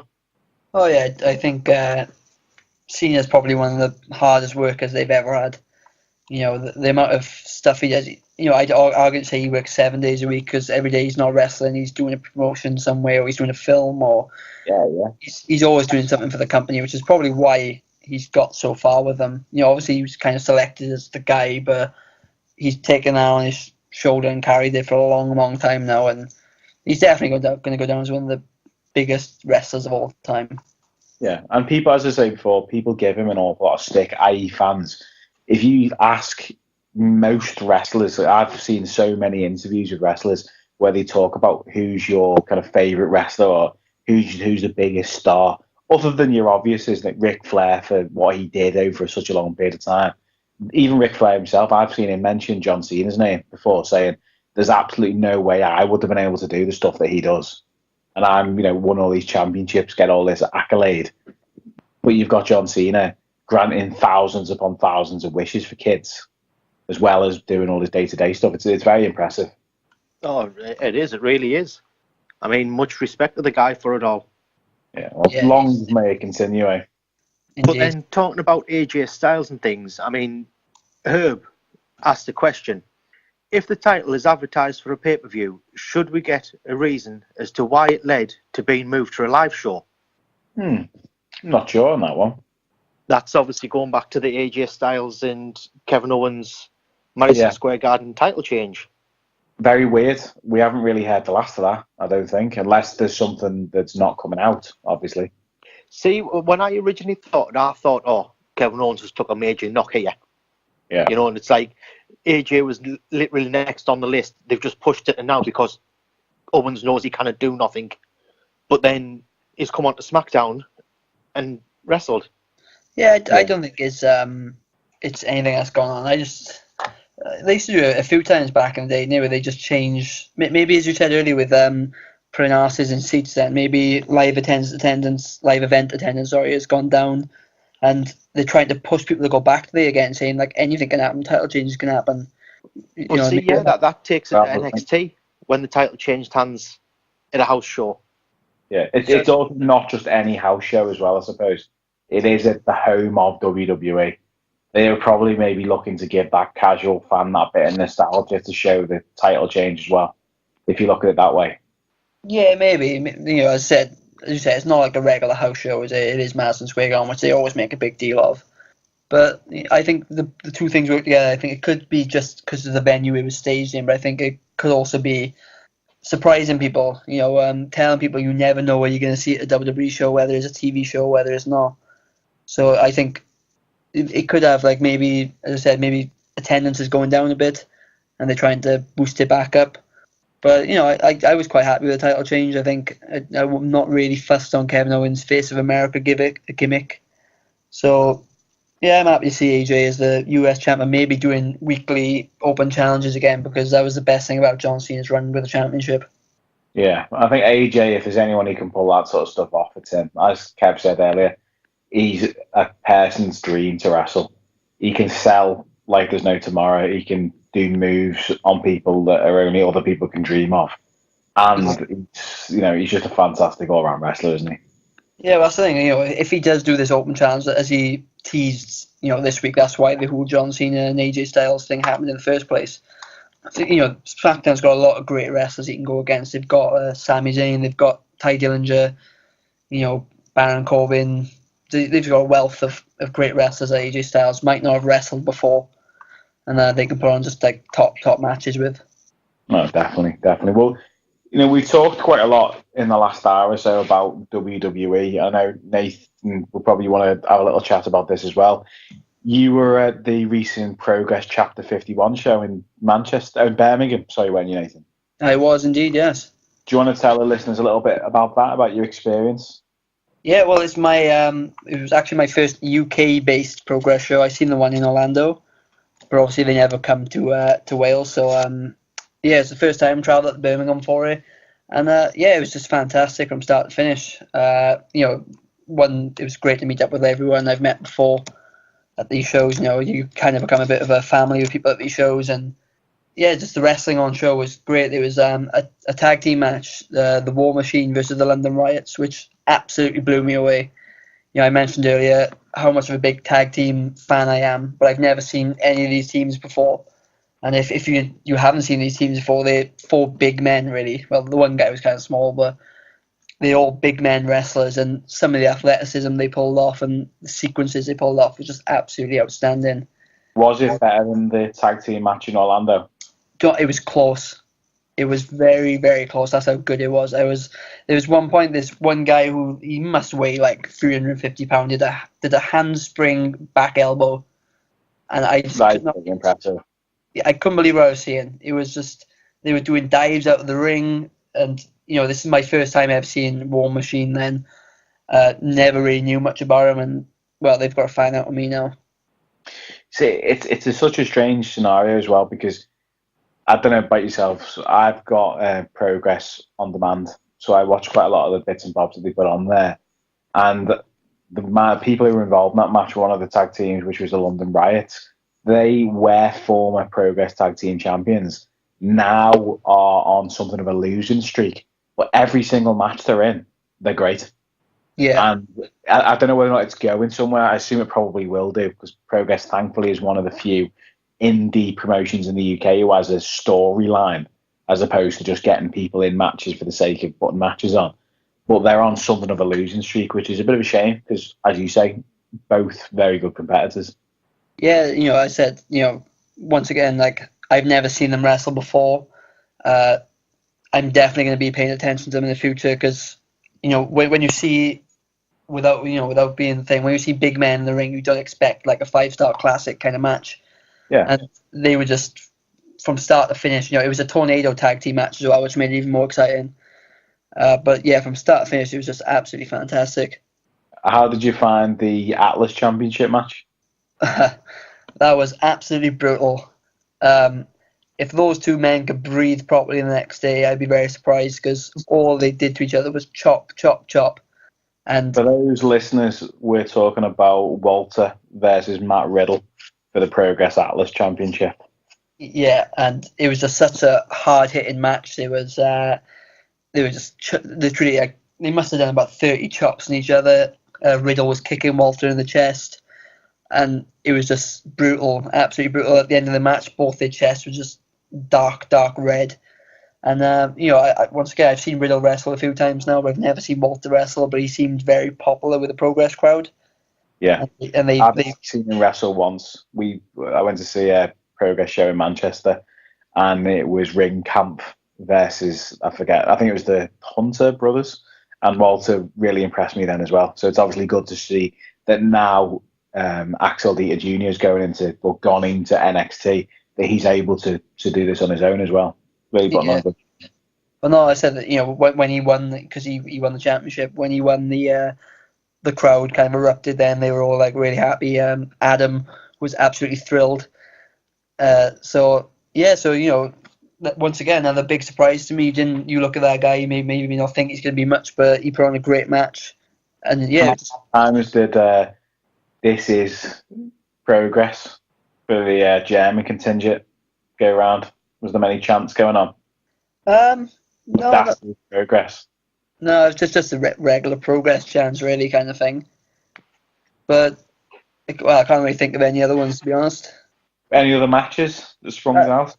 Yeah, well, a big match for me was Chief Deputy Dunn versus Morgan Webster. And from what Adam said, it was what's his name? Dunn's first debut in Progress then as this Chief Deputy Dunn character.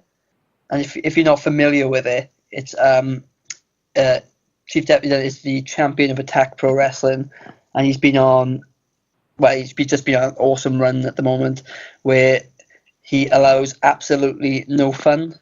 So he comes out, he's kind of like, remember what Right to Censor was back in the day? It's kind of that sort of gimmick where he just wants to stop. Please don't swear like that.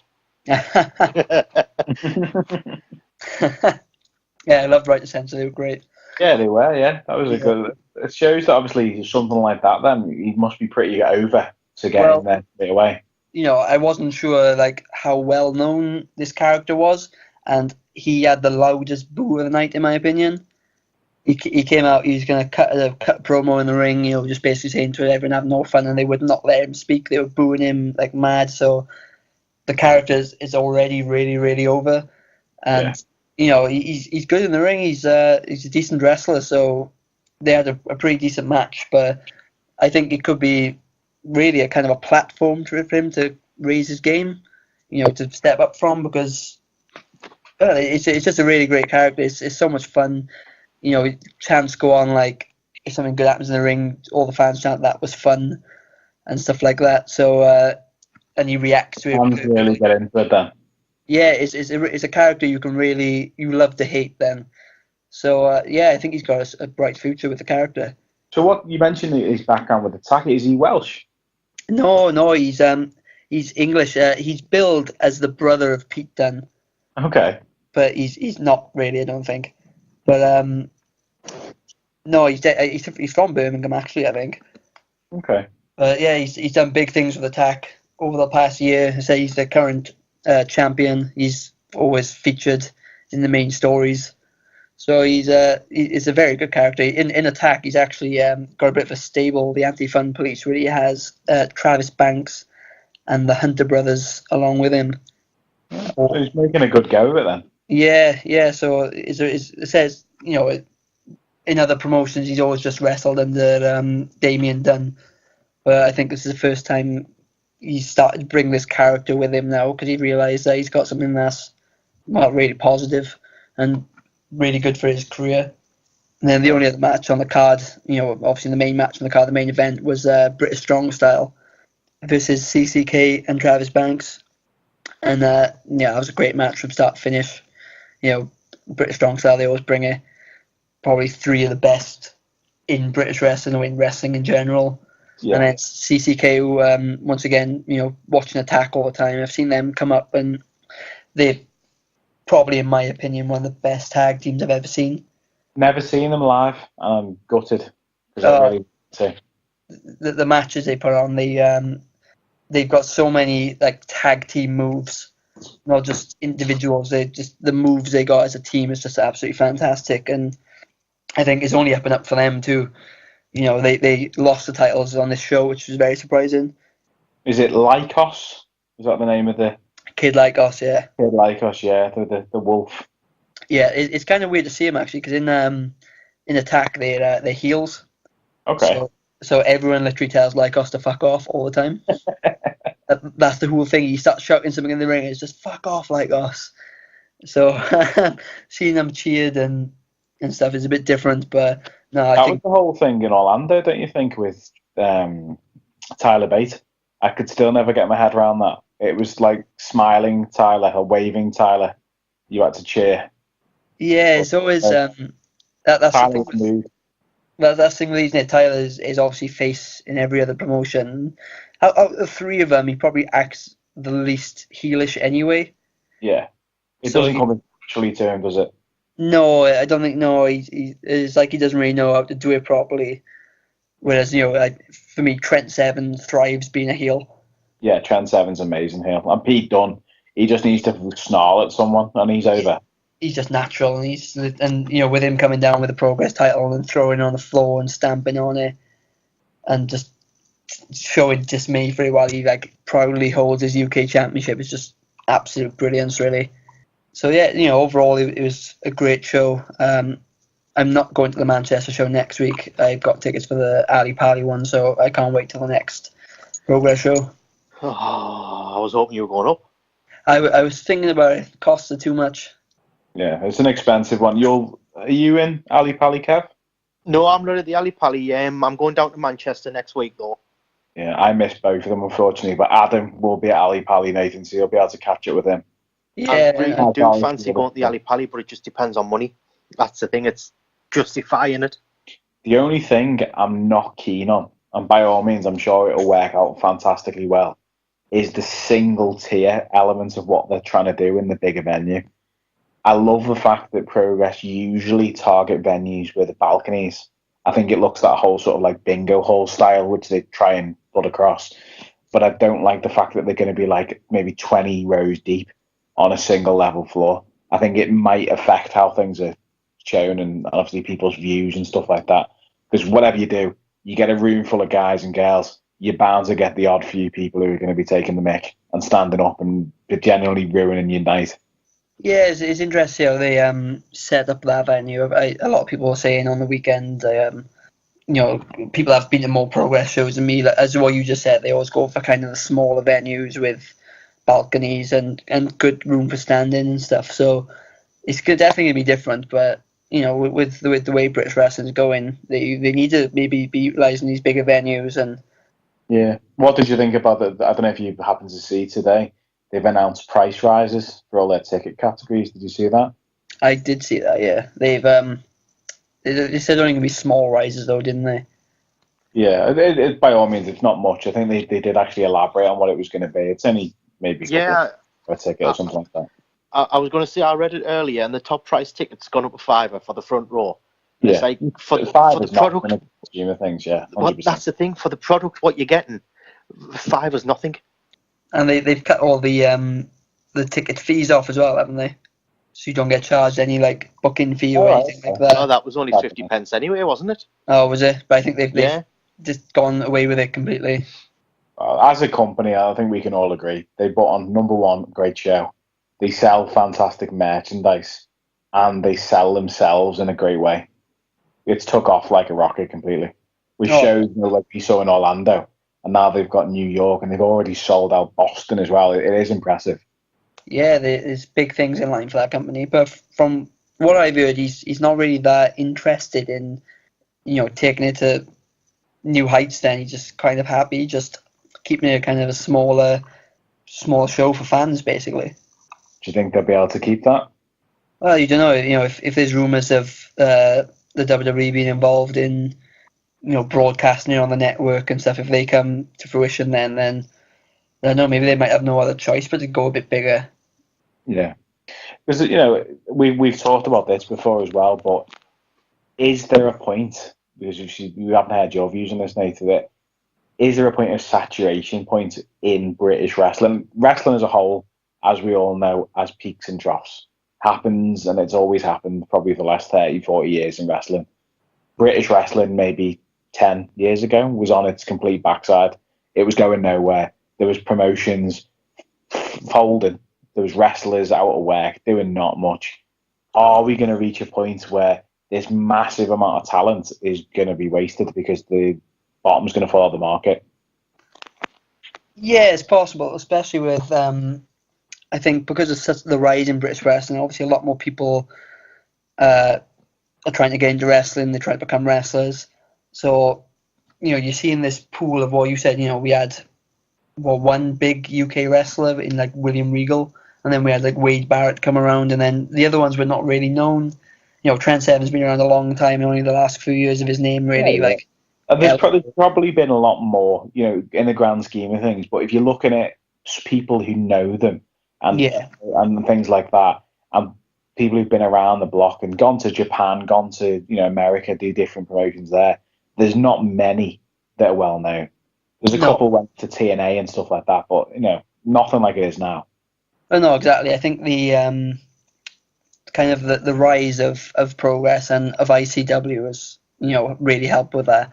Obviously, ICW had that BBC show that got them noticed by like a I think they got them noticed by like thousands of more people, and since then they've just gone up and up and up, and now they're doing big shows at the Hydro, which is fantastic for them. And so eventually maybe it might peter out. Maybe it's just, I think British wrestling is like the in thing at the moment, because we're producing so many top talents. Pete Dunne's one of the biggest things in wrestling at the moment, but for the next few years at least, I can only see it going up and up and up. The reason I make the point is mainly, again, with Progress.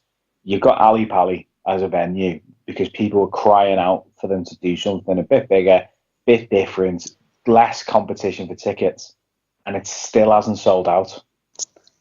Do you think that concerns them in the grand scheme of things, or do you think that they're not too bothered about it? What's the capacity of Ali Pali? Not sure. No. See, the problem with Ali Pali, I think, is you've got the likes of me who can genuinely afford to go down to it, as well as go to Manchester shows and things. Well, yeah, you look at the mileage alone, Kev, for itself or you. You're looking at hundreds and hundreds of miles and hours of travelling and work and stuff like that, and it's on a Sunday. It's not exactly great, is it? Exactly. So if it was maybe Manchester, half, I think it would sell out, because you've got the ones from the north can come down, you've got the ones from the south can come up, and it's not too far for everyone, sort of thing. Yeah. It's 5 hours for me. Yeah, well, that's the thing. Where you're based, Nathan, obviously, you've got different difficulties with travel as well, haven't you, coming up and down? Yeah.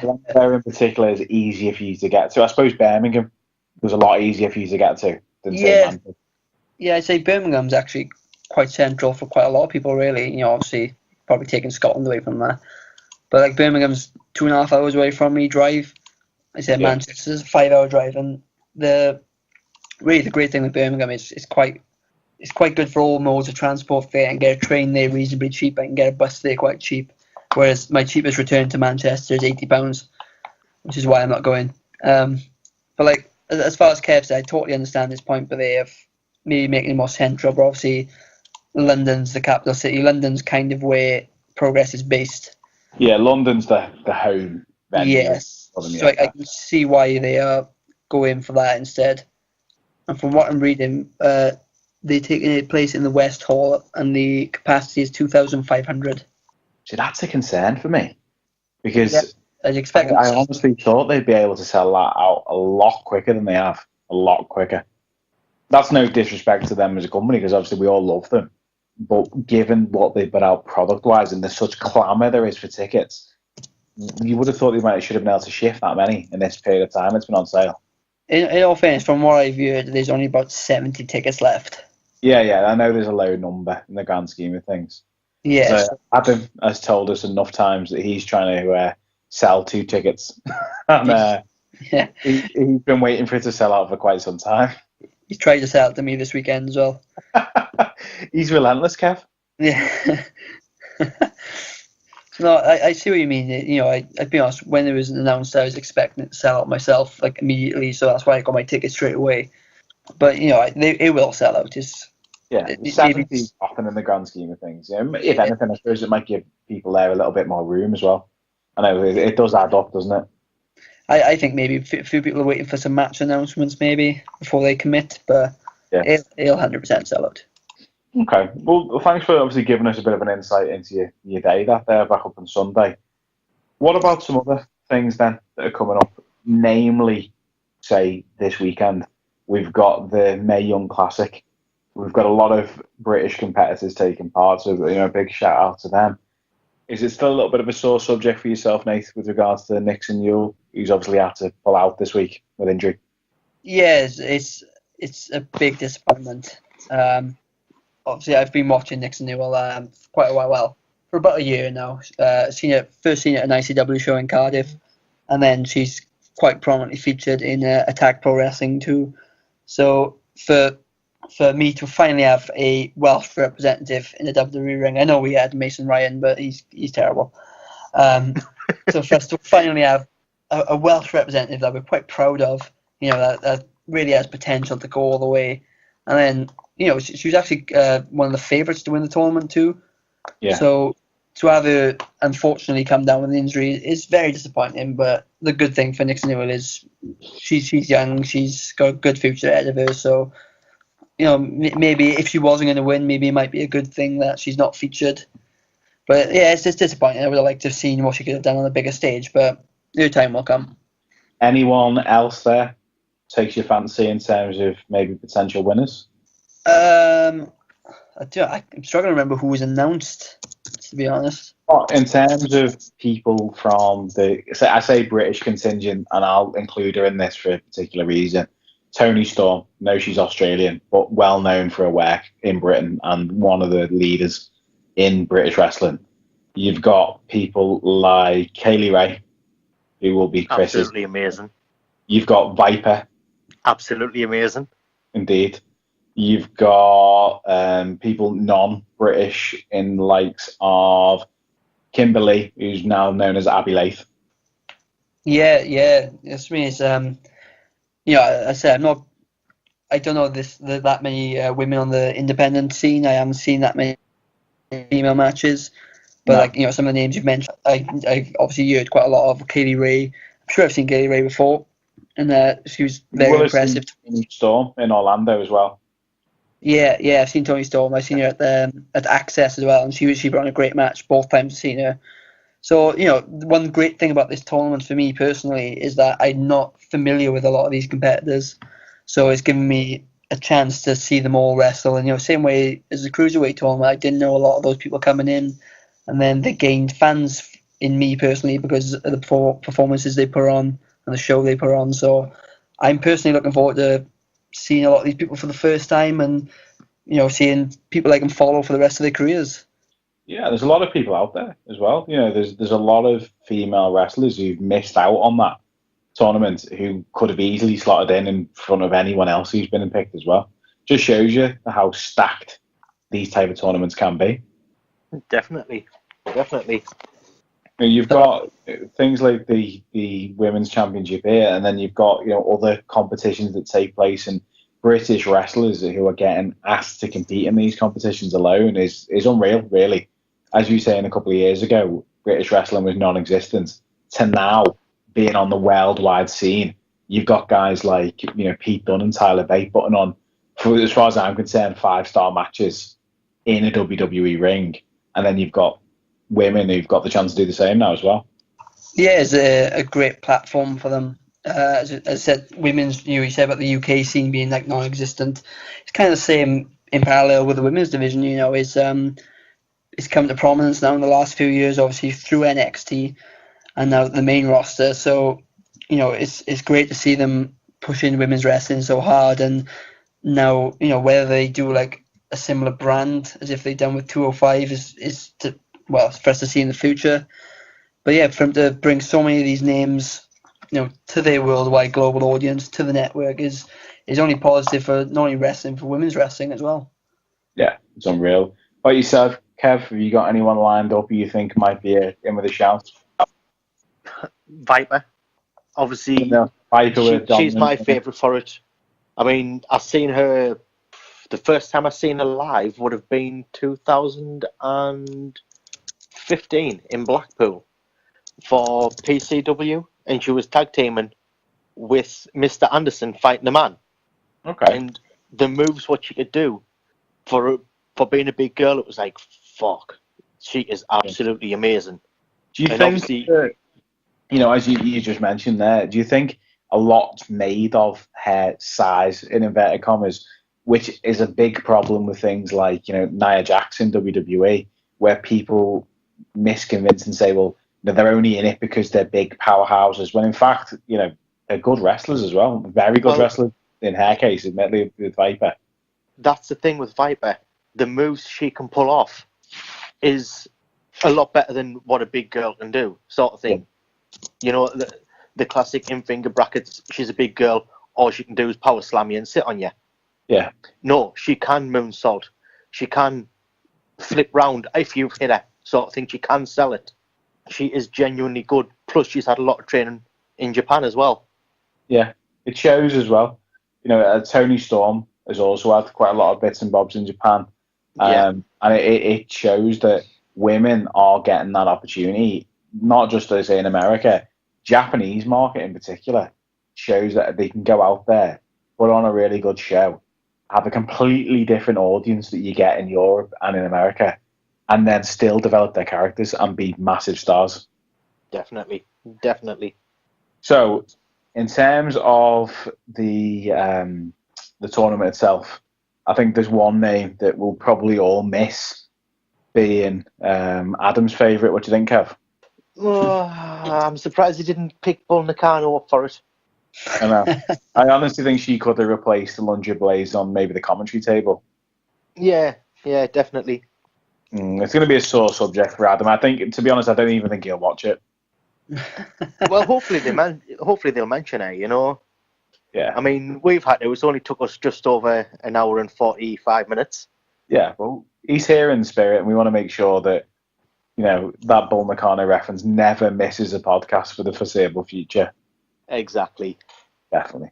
At least it was relevant this week. It wasn't just randomly in a sentence. That is true. Right. Well, before we start wrapping things up, we've talked about a wide array of different subjects, different companies. Let's have a chat, Nathan. Is there any events near you that any listeners out there might be interested in checking out? I've got a couple in mind as well, but what about yourself? The only event really I've got planned for the future is attack shows. There's one this Sunday in Bristol at the Trinity Centre. It's called the Neon Wrist Lock. And like most attack shows, there's absolutely zero advertised. So we don't know who we're expecting, what we're expecting. But I'm sure, like every show I've been to with them, they'll just knock it out of the park. Like if you've never checked out Attack before, I do highly advise it. They're not your traditional UK wrestling. They take the piss a bit more, really. They feature more up-and-coming wrestlers, along with well-known wrestlers, Pete Dunne, Tyler Bate and stuff. They're quite regulars. So yeah, that's the only show I got coming up soon. They also doing a show SummerSlam weekend in Cardiff. They do a big show at the Walkabout there. Okay. So yeah, they kind of do a Walkabout show, and then Walkabout shows SummerSlam afterwards. So that's just come on sale now. There's still tickets available for that, I believe. So for anyone who wants a weekend in Cardiff and with some wrestling involved, yeah, I'd advise coming to see Attack Pro Wrestling. Excellent. So about yourself, Kev? Anything going on in the Northeast in the next couple of weeks or months even? Yeah, there's some What Culture Pro Wrestling coming. They're kicking off in Manchester. I'm lost on it now. I know they've got Manchester coming up soon for the qualifiers for the World Cup. Yes, they have the Japanese qualifiers. Yep, that's the one. That could even be this weekend or next weekend. Yeah, it's soon anyway. Yes, it's next weekend. It's on Friday. Yes, because Cody Rhodes is pulled out of it. Yes. They've replaced him with Keith Lee. Obviously, they're in Newcastle on the Saturday for the American qualifiers, I think it is. Okay. And the final will be held in Newcastle. I'll get you the date in 2 seconds. Is that the venue that they've been running shows in Newcastle for a while? Yes, the Students' Union Club Domain. Okay.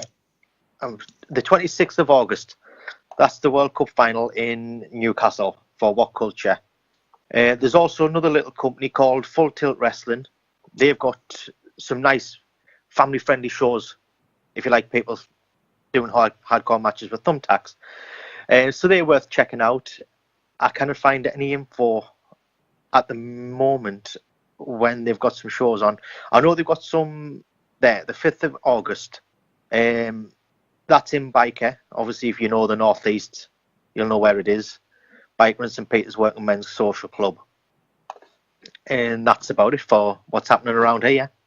Okay, so there's quite a few things to look forward to. Well, with myself, there's 2 promotions, one a little bit more local than the other. The first one is an over-18 show run by a company called TNT Extreme Wrestling. They're running a show called Summer Explosion in September, 28th of September, which is a couple of months' time.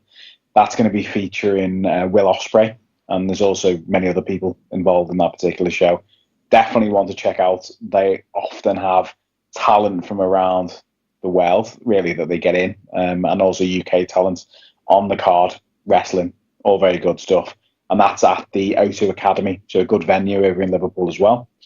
And much more local and a tad smaller than that particular promotion is one called Wrestle Island, which is based in Birkenhead on the Wirral, which is where I'm from. And they're running a show out of their second venue, which is the debut venue for Birkenhead Youth Club, which will be taking place on the 2nd of September. Usually run out of a venue called the Little Theatre, which is a nice little place. And now they've moved to this venue for this particular show. So quite a few things to look forward to be honest, in the next couple of months. And I think Ring of Honor is also in Liverpool. That's happening relatively soon. Then they're also in Manchester. So if anyone wants to go and check their shows out, quite expensive, unfortunately. But if you're into that, then now's your time. Should be some good people on the card. Anyone going to that? No. They're coming nowhere near me. No. I know the closest I've got to Glasgow or Edinburgh, wherever they are. Is it? Yeah, I was interested when they announced the tickets, but I must admit I did balk a little bit at the prices, because whilst I do like the product, I'm not that interested in paying upwards of like 50, 60 quid a ticket for something that is, in all intents and purposes, a house show. With the WWE, it's different, obviously, but, you know, it's one of them. Yeah, exactly. Same as that 5-star wrestling where they try to get people to pay £50 for the arena tour. Yeah, and look what happened to them. Oh, don't even get me started on them bastards. Right, I think that's Kev. I couldn't give a shit. I'm still fighting to get my fees back. Oh, they're not giving you back? No. Sorry, part of the terms and conditions, you don't get your fees back. Well, hold on, it's not my fault you've cancelled it. Yeah, it's not our fault it's cancelled either, so you're not getting your fees back. You fucking bastards. I'm sure you know good debt collector, Kev. Yes, I'm sure I do. It'll probably cost us more than the 15 quid what they owe. It probably will. You're probably right there, yeah. Would you want to, on that point, do you want to tell us a little bit about some of the sponsors for the show? Yes, the debt collecting agency I'm going to get for the £15 back for my fees. We'll have a chat about our brand new website. Prior to closing up the podcast, we've got a brand new website designed by Lonsdale And do you want to just tell everyone a little bit about that company? Yeah, it's a great company. Really good web designs. Obviously, just check out lonsdalewebdesign.co.uk or just check out the socialoddities.co.uk to get an example of it. Good stuff. Good stuff. It's always good to hear. And also, people who might be listening might also have found us via our new Facebook group, which is called TSO's Wrestling Without Borders, which is a group specifically set up for anybody and everybody to join who's got an interest in UK wrestling, American wrestling, Japanese wrestling, whatever it might be. There'll be all sorts of things that are going in there from different admins and different moderators, generally just to have a chat amongst friends and wrestling fans and stuff like that. So check us out on Facebook. That's TSO's Wrestling Without Borders. And you can also find us on all the usual platforms, Facebook, Twitter. You can download the podcast from Podbean, iTunes, or stream us via YouTube or the website. And that's probably about it. Did you say so, Kev? Yeah, sounds good. Good stuff. Well, make sure that you all stay tuned for next week's episode. We'll be featuring David Starr, who's going to be a guest on our 20th episode. Can't believe we've actually been around for 20 episodes, but that has come around thick and fast. And David's going to be talking to us about all bits that he's going on with at the moment. He's quite a big name across the UK American scene. So I'm sure you'll all be listening and tuning in for that one. And take the opportunity to say thanks very much for Nate to come on board tonight to have a chat with us. And good to hear from him. We'll certainly have you back on again, Nathan. He's been fantastic. Well, thank you very much. We thoroughly enjoyed it. Do you want to tell people just before we clock off where they can find you online? Follow some of your wrestling-related things? Well, they can find me on Twitter at nlins27 if they like. I don't tweet that much, but I'm sure I'll be a bit more active if people like to. But otherwise to that, just go on the Social Oddities Facebook page and I'll be contributing to that too. Fantastic. Well, from everyone here tonight, thanks very much for listening. Tune in next week and we look forward to bringing the podcast to you again. Don't forget to tune in next time for more fighting talk. Please don't take that out of context. I was talking about wrestling. Catch you next time.